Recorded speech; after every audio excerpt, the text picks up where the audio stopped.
और लंदन में Pakistani high commission में तोड़फोड़। वेस्टमिंस्टर मजिस्ट्रेट कोर्ट का पीटीआई के हामी पर जुर्माना मुआवजा अदा करने का हुक्म।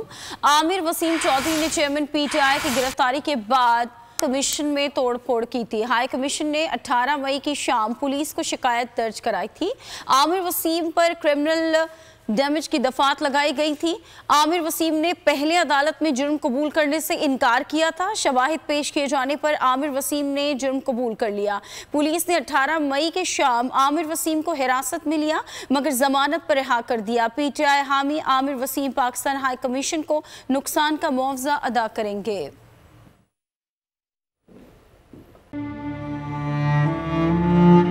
अवाम के लिए एक और मुश्किल, आटे की अदम दस्तयाबी पर अवाम परेशान। आटे की फराहमी खासी मुश्किल का शिकार है और अवाम को मुश्किलात का सामना है।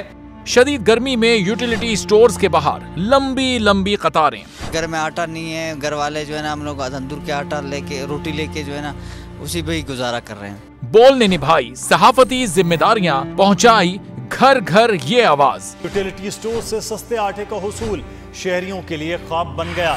बोल न्यूज हकायक सामने ले आया है। आओ मिलकर आवाज उठाएं, पाकिस्तान को बदलें बोल के साथ। बोल बना अवाम की आवाज। अवामी शिकायत पर बोल ने किया मुताल्लिका इदारों से मुतालबा। सुबह 6 बजे से आकर ये लोग आटे का इंतजार करते हैं। 7 बजे आई हूँ और नहीं मिल रहा है आटा, पैसे नहीं होते थे उधारे लेकर आती हूँ। वो कहते हैं जी 7 खजूर लाजमी लें, हमारे पास आटे के पैसे नहीं होते तो खजूर कहाँ से लें। क्योंकि बोल है पाकिस्तान का नंबर 1 न्यूज चैनल। सब्सक्राइब करें और बेल दबाएं ताकि कोई खबर रह न जाए।